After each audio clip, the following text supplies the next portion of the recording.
Ladies and gentlemen, welcome to episode 43 of Jordan and Drew, the Sports Crew. My name is Jordon Lawrenz. Happy New Year, everybody. This is our New Year special, back-to-back specials here on the podcast. We can't help it. The holidays are back-to-back, but our first episode of the new year, I am still joined by the one and only Drew Skyberg. Drew, how you doing, sir? New Year's Eve done. We're recording here on the Saturday after, getting ready for Sunday Night Football. Packers have a chance to clinch the 1 seed. A lot of stuff's going on Saturday, so just talk to yourself. I'm excited. Yeah, you're right. A lot of good stuff going on. And yeah, we're in 2022 now, and we got to reflect kind of how the podcast performed in 2021. And, we started March 7th here, Jordan, and look how far we've come. They say Insane. 103, I think, episodes we're on in that 9-month stretch. That's impressive. I think, maybe we'll see what we got in store for 2022. We got a lot of good stuff planned, in the future. We're going to keep grinding away a good 3-episode week, hopefully, and we'll see where we go from there. And we got a lot more specials, of course, coming your way. We have all the stuff planned. Keep listening, guys. We appreciate all the support. More merchandise for sure in 2022. But yeah, we can't thank all of our fans. Can't thank you guys enough for how 2021 went, and we're really excited for 2022. Speaking of the hats, those have been all given out at this time of recording. We don't know who won Saturday's giveaway yet, but it has been posted. Devin and Caden, we know for sure they won their hats. We'll be getting those out. Drew, yesterday was sweatshirt delivery day. So, we've got a lot of stuff coming to you guys. We won't have merch for a while. We did our shirts, we did our hoodies, we did our hats, and we did stickers way back in the day. We've had a bunch of stuff, and we're going to take a little break. We're going to regroup. We're going to figure things out, and we'll be back and better than ever. I said maybe a Journey to a Million shirt one day, maybe a new design for our podcast shirt. We've got stuff planned, guys. Don't worry. It'll be big. 7 episodes away from episode 50, and then just 9 episodes away from our 1-year anniversary. So that's what we got there, guys. We can't thank you enough for the support. As Drew said, over 100 episodes, and combined with YouTube and through our podcast, about 4,000 listens combined. So really good stuff. We do have a website now that we want to shout out, podpage.com/Jordan/Drew/Jordan. It's kind of one of those things, but it's a pod page, right? It's our free website, and it's up there. You guys can leave a review straight from the website. All of our episodes are up there. The YouTube videos, I was going to ask you about this because they don't update now since you have to use the paid version for that, but we've got some YouTube videos up there. They're all there. So just go check that out. That'll be in the description of this. It's in our YouTube description as well. We'll be shouting it out on our social media. So there we have that, something new for the new year. Don't forget all of our other social media platforms, JD Sports Pod on Twitter. I posted the video of something we're going to talk about coming up here very, very shortly. Jordan Drew _Sports Crew on the Instagram, Jordan Drew the Sports Crew on Facebook and on YouTube. Once again, thank you guys for subscribing, following to us to join those giveaways. And we're not going to be doing giveaways anytime soon. So if you missed out, sucks to suck, I guess. You had your chance, 3 of them to be exact. So you lost your chance on winning a free hat. The last chance is in the Pod League, which I know Zach is complaining about, that our playoffs end in week 18. But hey, whatever. It is what it is. We had 16 teams. We were just getting so everyone could face each other. At the end of the day, it ends in week 18. It ends in week 18. That's how it's going to be. I just want it real quick. So I needed to complain because my money league, right?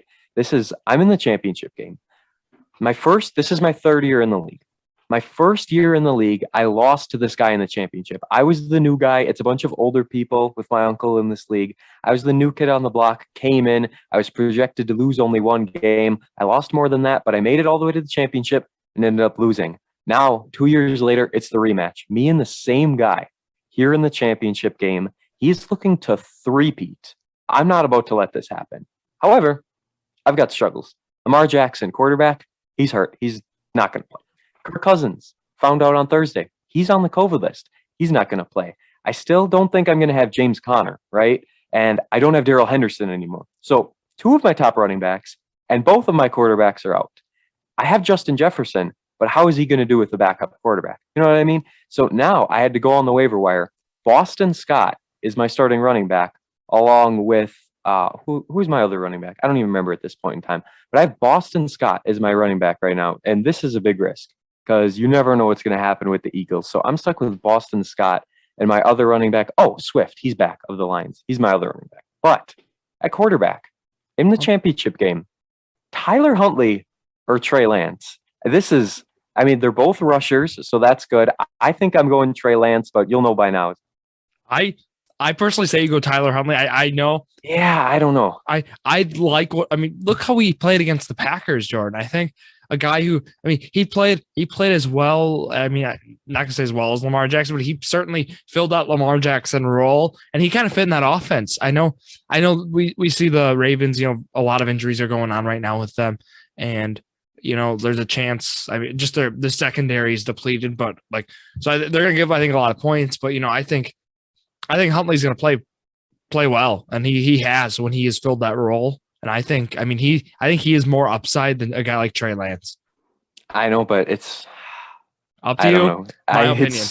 It's a championship decision between Trey Lance and Tyler Huntley. I have the Buccaneers defense. They play the Jets. That's a lock. Dallas Goedert, great tight end. Justin Tucker is a kicker. He's going to be just fine. I have Cooper Kupp. I've got the top receiver in the league. I mean, I've got the talent. I got Renfro, and Mooney in my flex spots, but this quarterback decision is absolutely killing me. So that's that. I just needed to get that out there in the world.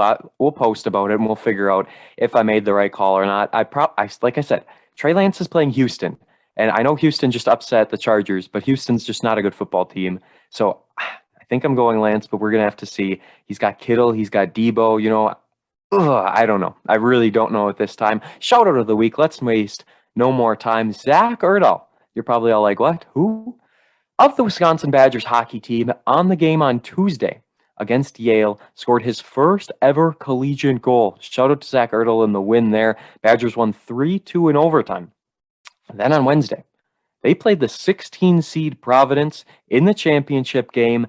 Zach Erdahl with the game winner in the shootout. I posted the clip on Twitter. However, we're going to listen to the audio from the electric atmosphere. We're going to listen to this right now, recorded from yours truly. Here we go.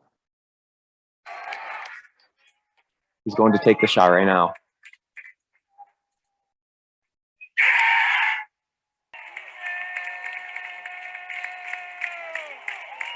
Game winner.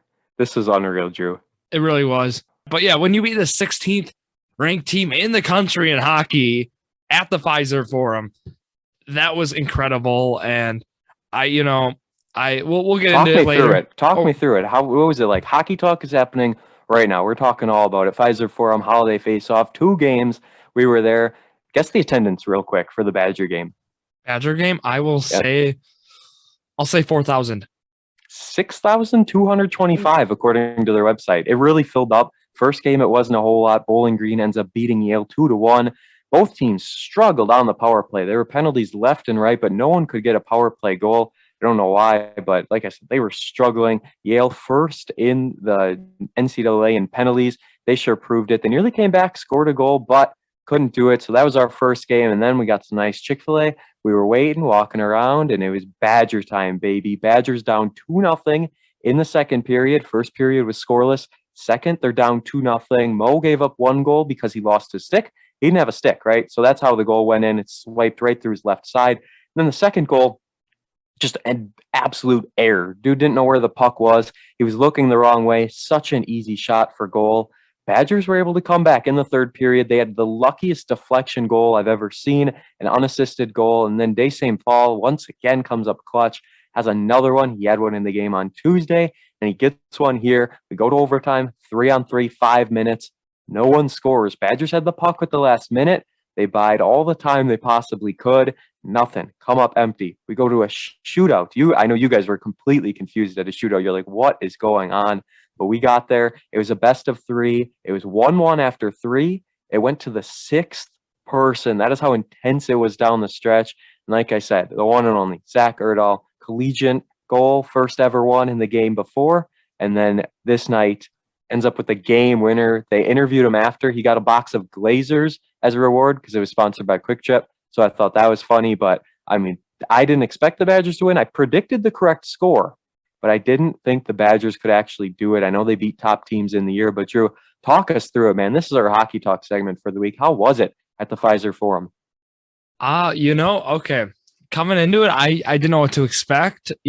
Expectations were very low, I'd say, because college hockey, not really one of the most popular things, I'd say. I don't even watch college hockey.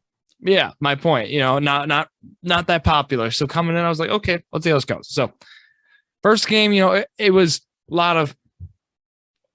For me, it compares a lot to soccer in terms of just kind of like strategy and stuff. So a lot of the rules, like I was able to grasp. I understood. Coming to like what offsides is. How icing's fairly easy to understand. Just overall like strategy and placement. It makes sense to me. It's just like soccer, but some things for me got a little tricky. The one thing that I pointed out to Jordan right away was like the saves versus blocks. They got stats up, and I was like, what in the world is the difference between a save and a block? So that was one thing I was like, that bothered me. I didn't know what it was. And also just overall, like where we go in the faceoffs, they got the four circles, let's say, on two on each side. Don't know where they go for what kind of thing. And then sometimes they went to the center, which confused you even more. A little bit, but and then like I understood. I didn't realize like some stuff was easy, like penalty, you go in the box 2 minutes, and then power play. That made sense to me right away. But just overall, it was just a little bit of learning, and then just like remembering some of the rules coming in, because we watched hockey once at my house, but it was a while ago. So a lot of just remembering.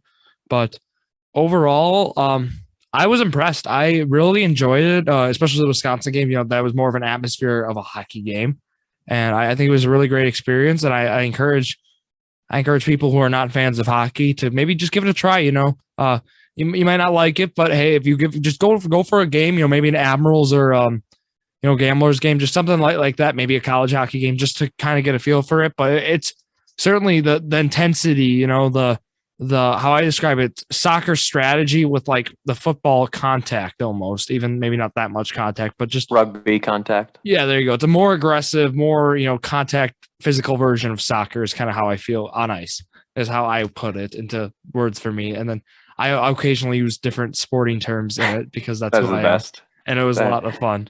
It People around me might have not liked it, but I did it.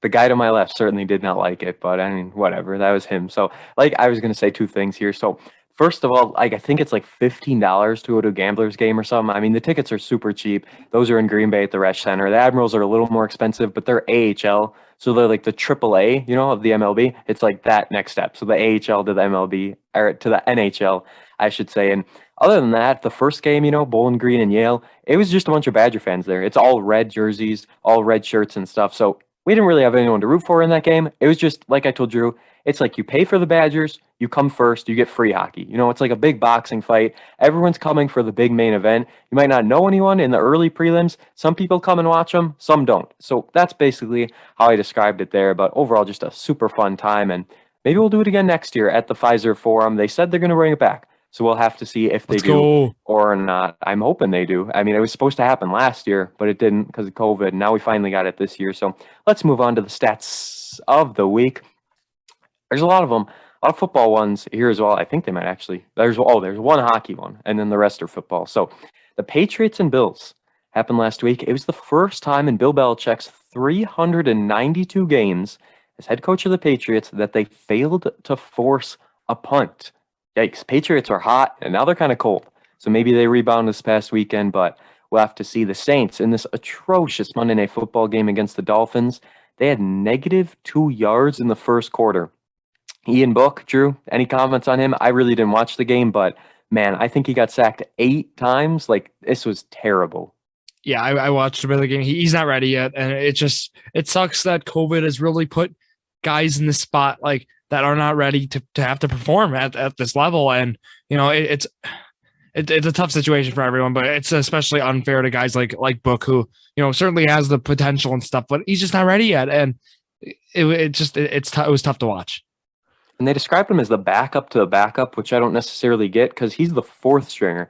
The Saints have gone through Jameis Winston, Trevor Siemian, Hill. Why am I? Taysom yes, Hill. Taysom Hill. He's their starter right now. Yeah. Winston's been out, so that's why he's the Winston's been out. And then this is unreal of what this team has gone through in terms of quarterback play. I know a lot of people like to say bad things about Jordan Love, but he did a heck of a lot better job than some of these other guys we're seeing. I know totally different circumstances and stuff, but still, yikes, not good at all for the Saints. And Sean Payton, poor guy, ever since he lost Drew Brees, his team is going downhill. So Let me give you the list of NHL head coach or NFL head coaches since 1970 to win 10 or more games and a division title in each of their first 3 seasons. Are you ready for the list? I'm ready. Matt LaFleur.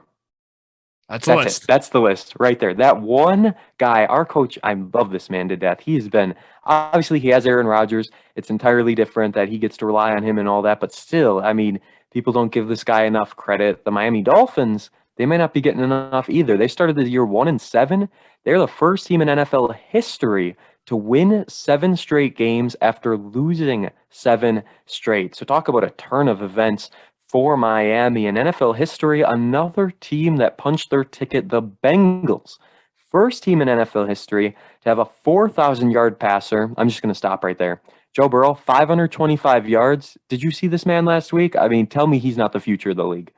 He's certainly one of the top quarterbacks, up and coming. And he really, he's blossomed, with Cincinnati, and they've been able to really get some great guys around him, get some good pieces. I think of Jamar Chase, especially the rookie. Is one of them, and just overall, they have a great offense. That defense, though, is concerning.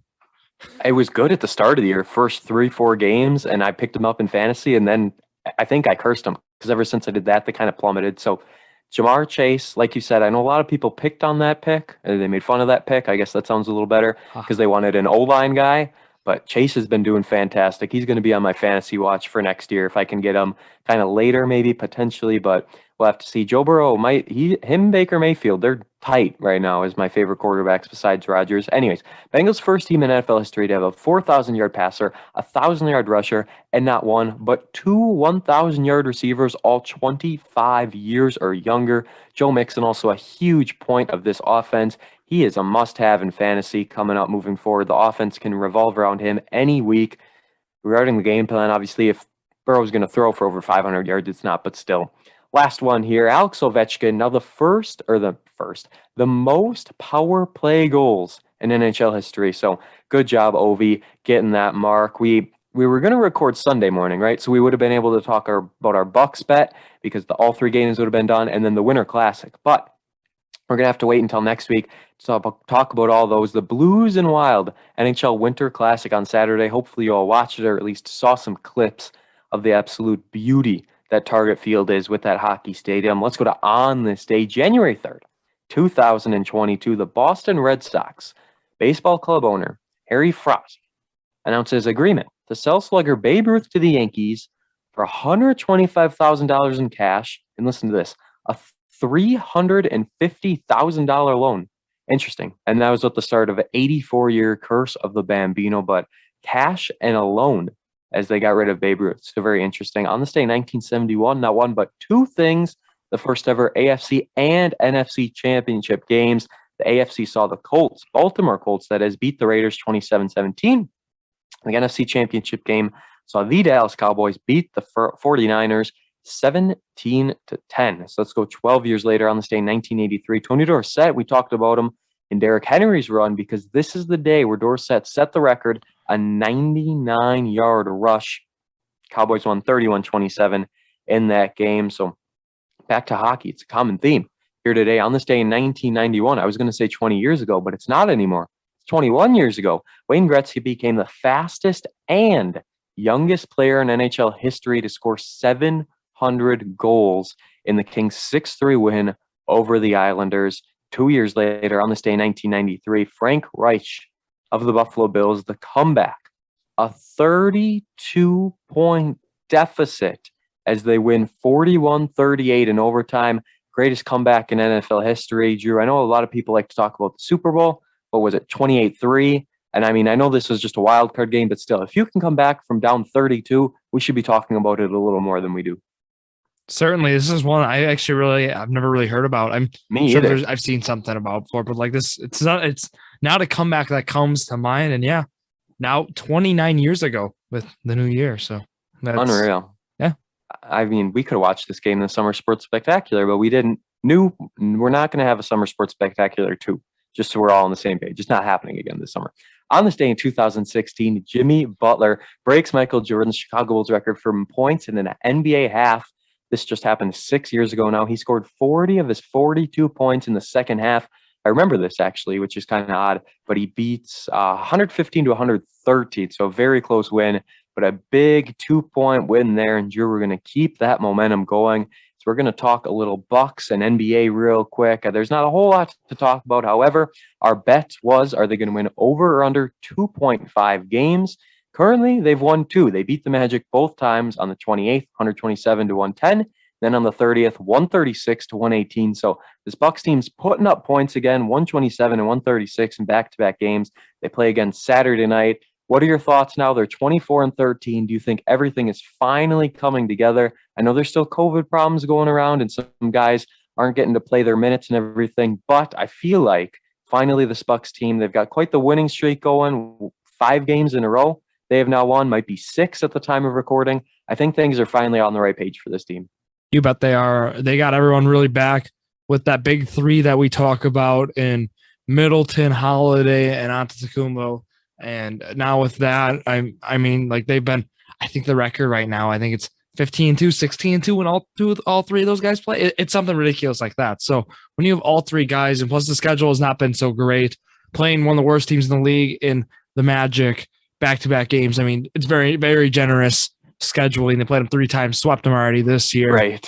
Now, yeah, I mean, Saturday, New Year's Day, you see the Pelicans, they play the Bucks, and that should be an easy win. And then also January 3rd, then the 5-28 Detroit Pistons play the Bucks. I mean, Bucks schedule's been very easy as of late, which is great. And then we got the Brooklyn Nets, though, January 7th, so you got a test there. But overall, the teams look great. Drew Holiday is a guy who's really, I mean, he's played great these last 2 years with the Milwaukee Bucks, but now, I mean, he's playing like he's been great, but like he's been playing at all-star level, I think, these past 2 years. But I think this is the year where he gets into the all-star game for the first time since 2013, I believe it was. It's been that long, and he's certainly made that leap. I know we talked about him really stepping up with when guys were out with COVID. He really has. I mean, Middleton's played like an all-star, of course, and then we know Giannis playing like the MVP. I think it's him and Jokic, coming down to it right now. And LeBron's played very well, high level basketball, but his team has not been winning when he's been putting up these numbers, and so I don't think you can really consider that. And I saw a thing the other day. He's putting up like 37 points, 10 rebounds, 11 assists, and all these games, and they're like losing. And that's a little concerning. Lakers had their little super team going on. They just traded Rondo, right? I saw that correctly? To the Cavs, yep. Interesting. That's my boy Ricky Rubio. He's out for the year now. That's why they needed Rondo. Mm-hmm. That's a bummer.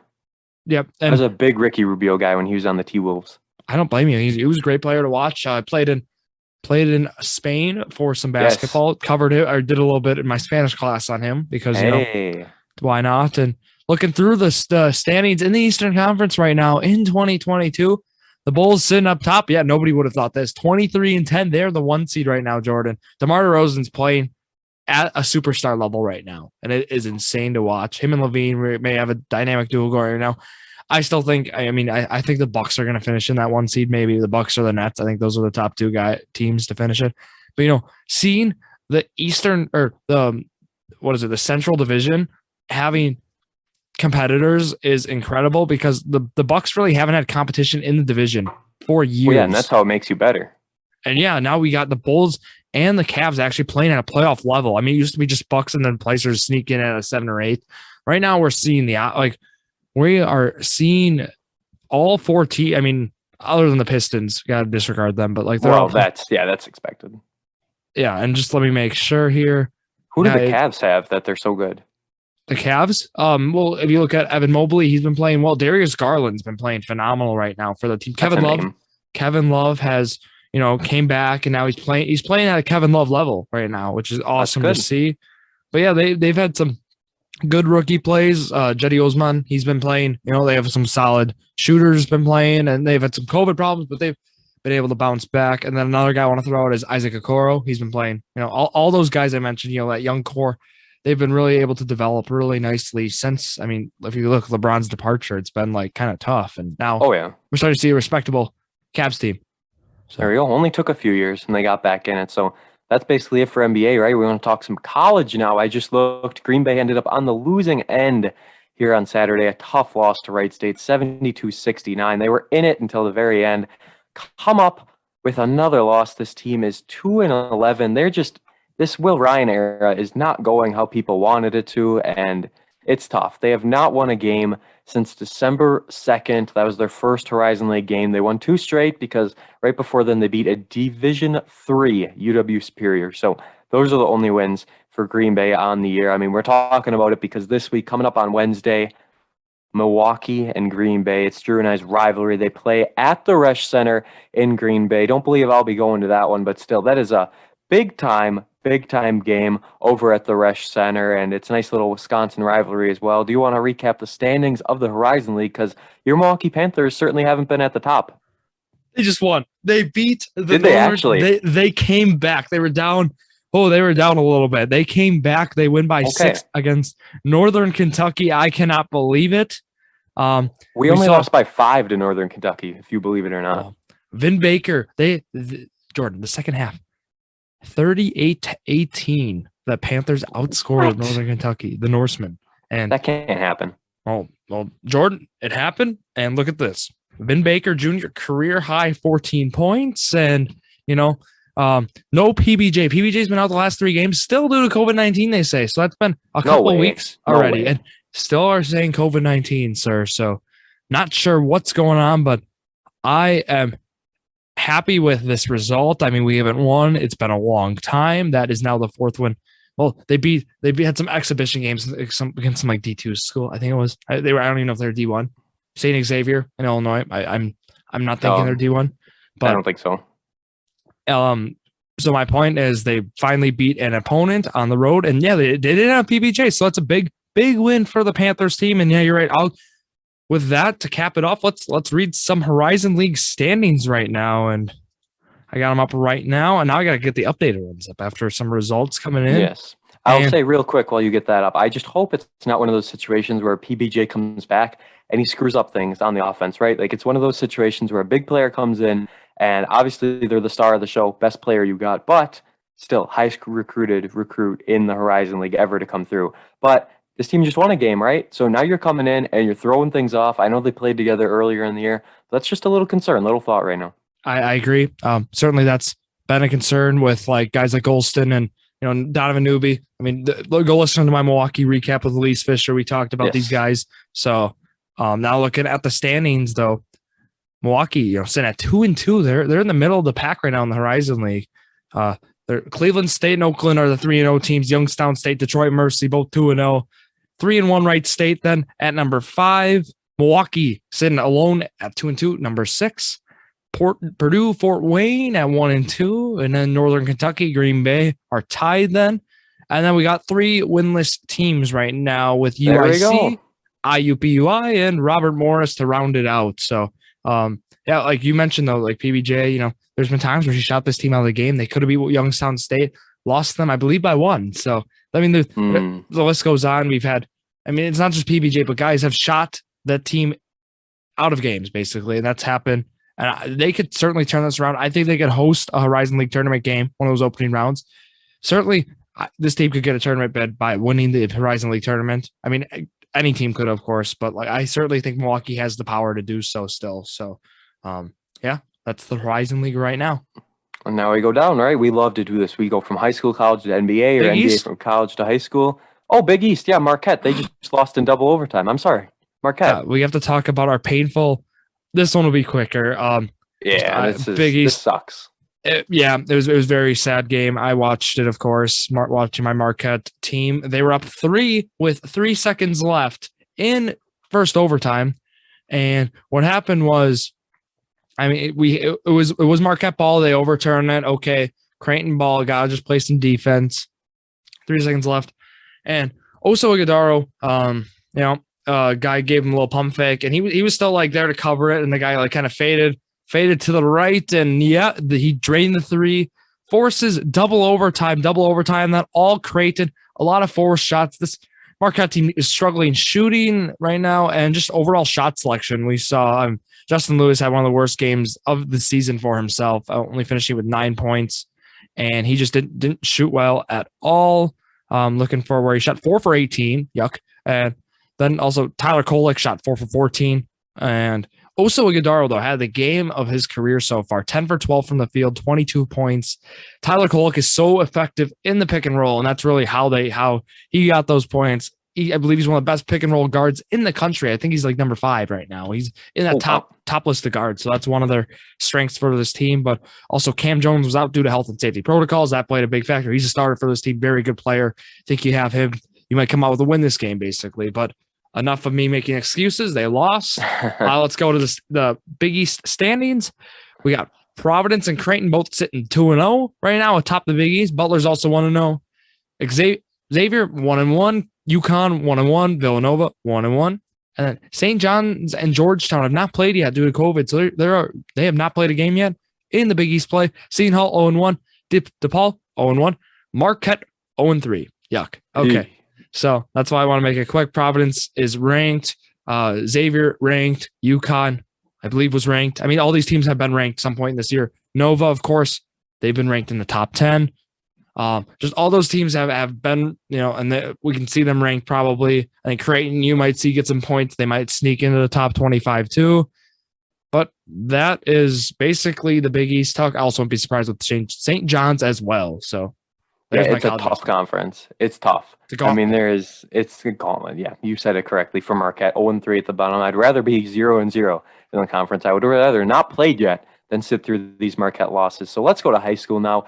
In the world of the Man Talk Lincoln Ships, they dropped both of their games in this week, and it was tough. Once again, it was just another one of those things where they're playing tough opponents. These are both non-conference games. Lose by 5 to Sussex Hamilton, a game I wanted to call but sadly couldn't get off of work for. And then Madison Memorial at Madison Memorial, they end up losing by 13 in that game this past Thursday. So I'll be there in Ashwaubenon on Tuesday. This is going to be huge for the Ships. They head to Ashwaubenon on the road, and this is the end of their gauntlet, as I like to say, for now. Obviously, it picks up again in the conference. It's a very, very tough FRCC with top teams in there. Bayport, who's still not the best team, but they lost to them. De Pere, Ashwaubenon, on and on and on. You can go with top teams in the conference, but the Ships should be right up there with them as well. They play Ashwaubenon, a team they've lost 5 of the last 6 to. Ashwaubenon beat them both times last year. Before that streak of losing 5 of the last 6, the Ships won 3 of the last 4, and then they split the 4 games before that. So it's a pretty even series besides the last few years. So I think there's still plenty of chances. The Ships lost 4 in a row now after starting the year 3-1. This is the end of that gauntlet. I know some people call it a 4-game gauntlet. I include Ashwaubenon in it. I say they are right there. This is going to be a very tough game on Tuesday, but they're ready for it. At least we hope that the Ships are. So as for Roncalli now, Monday, a week ago today, Roncalli was in the Lord's Academy tournament. They beat University School 96-45. They put up 60 points in the first half. Massive win for the Jets. And then the next day they did it again, beating St. Mary's Catholic 62-38. Brilliant and Campbell Sport both with wins on the 28th. Then we go to the Big East. Eastern Wisconsin Conference Challenge. This is fun, and we were shocked in Milwaukee when we heard the news that the Lutheran Lancers defeated Kiel. This was unreal. Drew, hit the phrase. It's showtime, baby. It's showtime. 21 points for Sho Fukasawa. 5 of 5 from 3 points. Unreal. The big thing, though, they had Ethan Menges back, 23 points. He played 30 minutes, so he was in it. He played this game. He shot the ball 12 times, had a massive double-double, 23 points, 14 rebounds. Huge, huge win for the Lancers. The other game on that day saw Random Lake beat New Holstein, and then Valders loses at the, Shawano Sundrop shootout, or what is it? You got it. No, you got it. Oh, sweet. They lose by 4, 66-62. And then real quick, the next day to finish the Big East Challenge, the Lancers beat New Holstein 84-53. So I think this Lancers team is going to be just fine now moving forward. Another 20-point game for Menges. Limited minutes. He only played 16 in this one. Sho Fukasawa had 10. Luke Marone and Noah Lukasek both had 9 as well, along 16 points from August Hacker. So the Lancers are going to be just fine moving forward in the rest of the season. Also, TR gets a win. They beat Algoma 58-48. Another win for TR, and then Kiel beats Random Lake 71-54. That ends things there. I mean, what's you got to say about all this? That was a lot.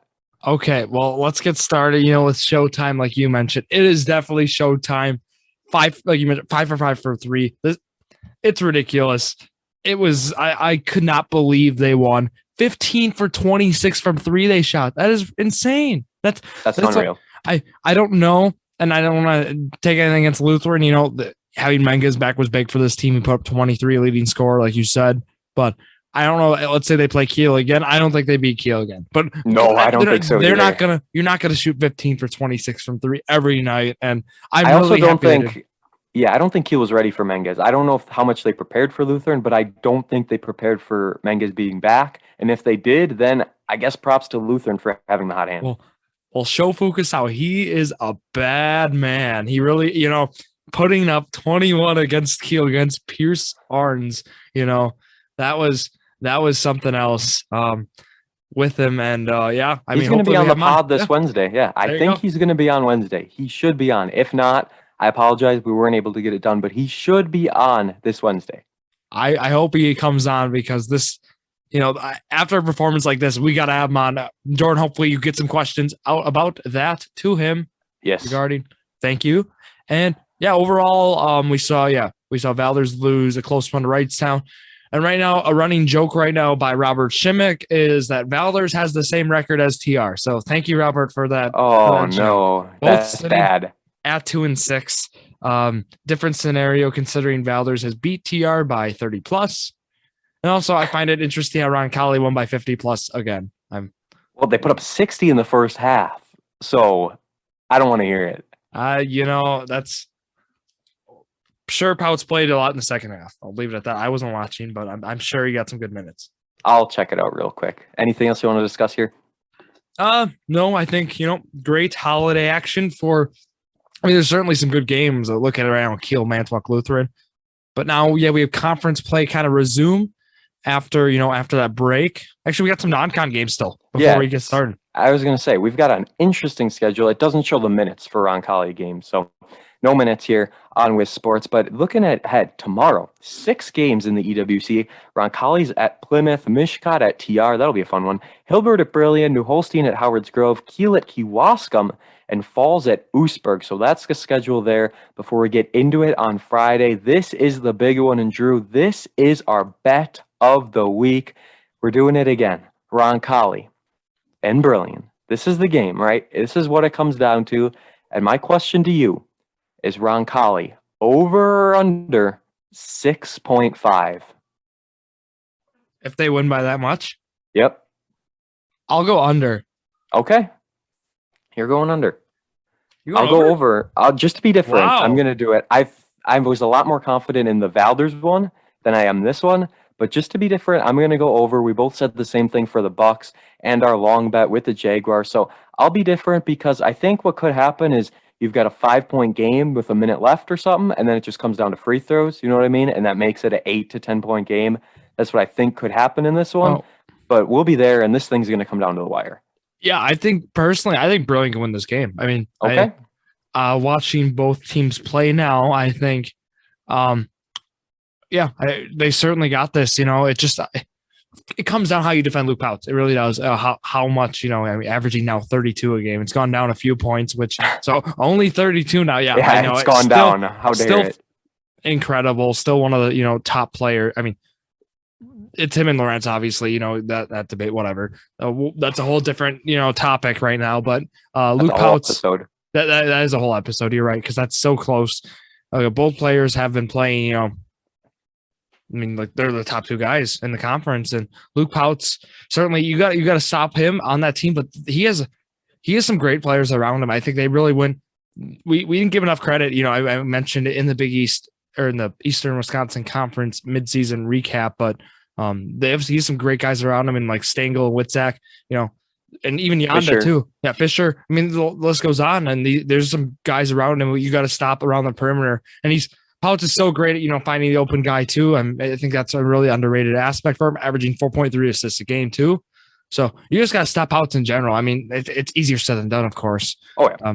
but I'm looking forward to it. You certainly could see a Roncalli win. I think this one's a toss-up though, but certainly Roncalli has to come and being the favorite. I think that's the way I would approach it too, based on some of the teams they've beat already, and Brilliant's beat some great teams too. Both are still sitting undefeated, 9-0 for Roncalli, 10-0 for Brilliant. But I guess Brilliant being the underdog right now, I'll be rooting for them. I think that's an okay way to assess it. But I wouldn't be mad. I think they're going to split the season series for this game, to be honest. So, I don't think Roncalli finishes unbeaten. I saw someone say that, and I was like, I don't know about that. They could, but I don't know. I don't think so. But yeah, I'm hoping for a season split between these two teams. But I want Brilliant to win this. Will make a statement win here. Maybe Roncalli then beats them at the Jet Hangar. I think that'd be fitting. Each team wins at their home venue, but that's what I would say. If they do split it, it'll be one of those things where Brilliant wins close, probably at home, and then Roncalli, I don't want to say blows them out, but wins by 10 or around that at their home. But like you mentioned, I really think it comes down to, like you said, obviously how Luke Pouts is defended, and then how that supporting cast plays for the Jets. Because if no one else can step up, if no one else can make shots, and Pouts is double teamed and they got a boxing one or whatever they want to do on them, I think Brilliant can control the game and, take some time off the clock and do their thing as well. But we'll see. We'll be there in Brilliant this Friday. It is going to be absolutely huge. Kiel at Chilton, Falls at TR, and Holstein at Valders to round out the week. Actually, there's 2 games on Saturday. I didn't even know this. So there's 2 games. Falls is at Little Chute and Roncalli is at Wrightstown. My goodness.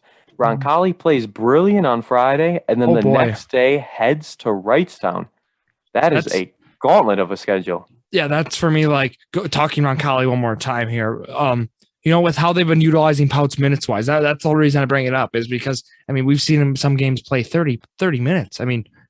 You're playing back to backs here. How much are you going to play Pouts? I know it's not like football, but it's still take a toll on the body. So I think I'm not going to say minutes control, but this game in the grand scheme of things, Roncalli playing a non-con game against Wrightstown doesn't mean much. So I hope that is taken into account by Coach Joe Garceau and how he kind of plays his players. If a game gets a little out of hand, maybe you sit Pouts some more, and because I think you'll be able to. But Friday I'm rooting for a good game. Hopefully, that's a game where that's why you push your players to play, because they're going to need Pouts the whole game, basically, and same with Brilliant, going to need Lawrence the whole game, I think they definitely sat him in the St. Mary Catholic game. It doesn't show minutes, but they only scored 62 points. That was the first time all year Roncalli hadn't scored 75 or more.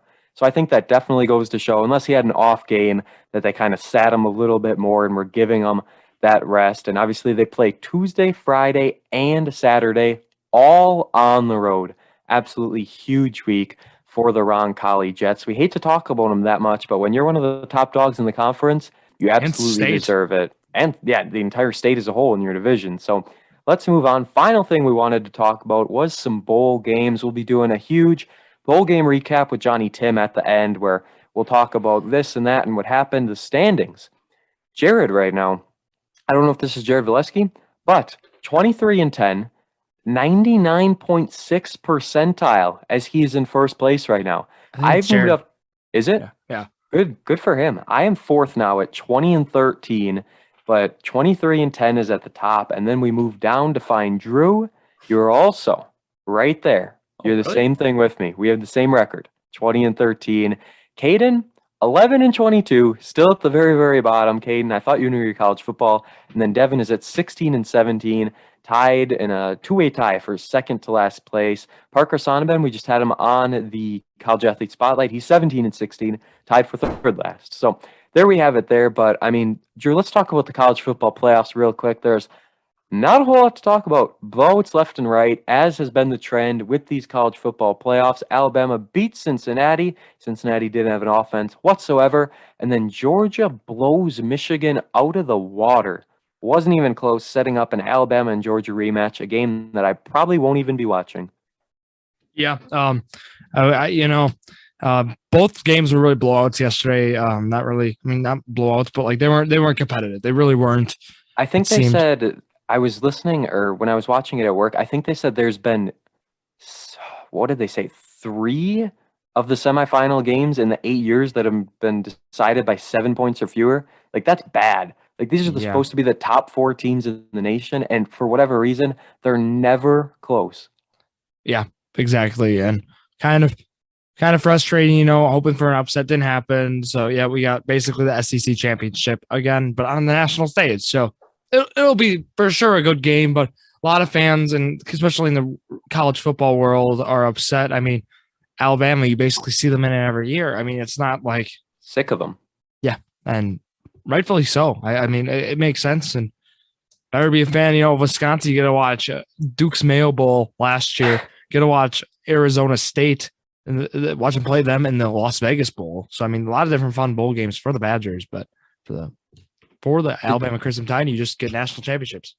Yeah, I was going to say with Alabama, they showed so many graphics of them. They were in 7 of the 8 college football playoffs, and in 5 of the 7, they've been the 1 seed. So that just shows how dominant they are. This season, they haven't been great either. They've struggled in a few games, but here they are right back in it. Did you watch the Badger game? I watched the first half, and then I went to bed. Yes. We were all late the night before. You watched the whole thing? It was not the whole thing, but I watched a couple quarters. I watched like the third and like part of the fourth quarter. It was a good game. It's basically I would sum it up. Braylon Allen played well. And they, 156 or something like that. Rushing yards. Yeah. He had like a lot. And we saw like some of the younger receivers shine. Like, it was Marcus Allen was one of them because he's going to be like the future. I mean, we saw guys like Danny Davis III and Kendrick Pryor who have been on this team forever. That was their last game, so that was kind of bitter. Bittersweet moment. Go and end on a dub, but I mean, these guys have been around forever, like since the Alex Hornibrook days. Same with Ferguson, it feels like. Oh yeah, Jake Ferguson too. So I mean, these guys now are all done. And now we'll look ahead to next year for this Badgers team. They brought in some good recruits. They brought in actually one of the top kickers in the country. I did see that. That means much. But I think you got Braylon Allen as the centerpiece on that offense. You got to get Graham Mertz. Graham Mertz has to play better, basically, for this team to be better. And it's as simple as that. And that defense, I'm confident in be playing great next year, too. I think they're just well coached. I think Jim Leonard is one of the best defensive coordinators in the country, at the collegiate level. He's just very, one of those top guys and just knows his stuff for sure with it all. And a great win for the Badgers, I think, in this bowl game for sure. They got the win, right? So that's really all that matters. I think it was 20-6 or something when I went to bed at the halftime. So I was confident they wouldn't blow the lead, and they didn't, which was great to see. Graham Mertz had a few dimes early in the game, and I was like, whoa, where's this guy been all season? So speaking of trivia this week, it's a special one. Wisconsin Badgers bowl game trivia. This might be a little tricky, but we're going to do it anyways. I'm very, very excited. Here in Season 4, coming off the 10-question NBA on Christmas trivia, you are now 20 of 30. Drew, are you ready for Badger bowl game trivia?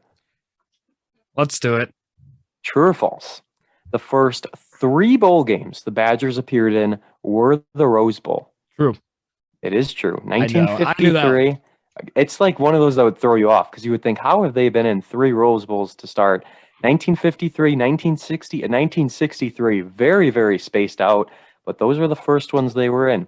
Now our next question. When was the last time the Badgers won the Rose Bowl? Was it 2000, 2011, or 2013? Okay, I'm going to say 2000. It was. They beat Stanford 17-9 in that year. They have struggled so much in the Rose Bowl. It's not even funny. I have the list here. They lost it in 2011 through 2013. They were in it 3 years in a row. Lost every single time. Lost it in 2020, January 1st. Lost by 1 point to Oregon. Herbert. Then you look. Yeah, that was, still, but regardless, you're losing Rose Bowls left and right. They won it in 99 and 2000, won it back-to-back, won it in 94, and then they lost the first 3 that they were in. So, next question. The Badgers won their first bowl game in what year? So we know they lost their first 3. I just said that. That went through 1963. Did they win their first bowl game in 1965, 1977, or 1982?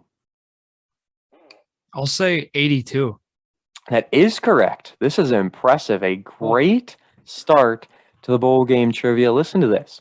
So they were in it, as I said, 53, 60, and 63. Their next bowl appearance was in 1981, where they lost in the Garden State Bowl and then won in 82, which was the Independence Bowl. So a 3-of-3 start. And now your next question. I'm going to let you get a free guess before I give you options. What is the Badgers' record in their last 10 bowl games? Oh, good. I'll say 3-7. That is incorrect. In their last 10, are they 4-6, 6-4, or 7-3? 4-6 then. They're 7-3, whether you believe it or not. Last 10 bowl games? Yes. So let's go through. They won the Vegas Bowl, obviously. They won the Mayo Bowl. We know those two. Then they lost the Rose Bowl, as I said. They won the Pinstripe, Orange, Cotton, Holiday, and Outback Bowl. Then they lost the Capital One and Rose Bowl, going back to 2013. So they have been hot, to say the least. Most of them coming with the Paul Chryst era. Only one of them was when Barry Alvarez was at the coach. So Paul Chryst, I guess he's doing good things in the bowl game. So there's our first incorrect answer. True or false to end it, the Badgers have had 3 bowl games go to overtime. I'll say false. It is. They've only had 2 go to overtime, those 2 being in 2002 and 2015. So very low amount, but still they've been in a lot of close bowl games. 4 of 5. Let's put you at 24 out of 35 here in trivia. We'll have one more special one eventually. And our other categories remaining: football video games prior to 2000 and defunct sports leagues. So that's what we got yet. As you're looking, I mean, it's possible. You need to go, it's going to be tough, but you would need to go 13 out of 15 to match your total from season 3. It could still happen. Never say never, but that's all we got here on the episode of the podcast. A beautiful one for our New Year's special. Next week, we'll talk about the Winter Classic. We'll talk about our bets and all of that good stuff. But other than that, Drew, shout yourself out and we'll get out of here. Yeah, you can find me on all platforms. Drew Skyberg, DrewSkyberg. And, I know we did an EWC boys midseason recap a few weeks prior. And we'll make sure we're going to do an EWC probably. I'll have Robert Shimmick on. We'll do a girls midseason recap as well to kind of keep it, cover both sides. I know we didn't cover girls basketball today, but keep a lookout for that recap. It'll be coming very, very soon. And like we said, hopefully this Wednesday we will have Sho Fukasawa on the podcast. And then on Friday, another episode of Journey to a Million, your favorite sports betting podcast. We can't thank you guys enough for entering our giveaways. Hopefully Drew gave you your sweatshirt and you absolutely love it. That's all we got, guys. Thank you all so very much for listening to another edition of Jordan and Drew, the Sports Crew, the perfect podcast for you.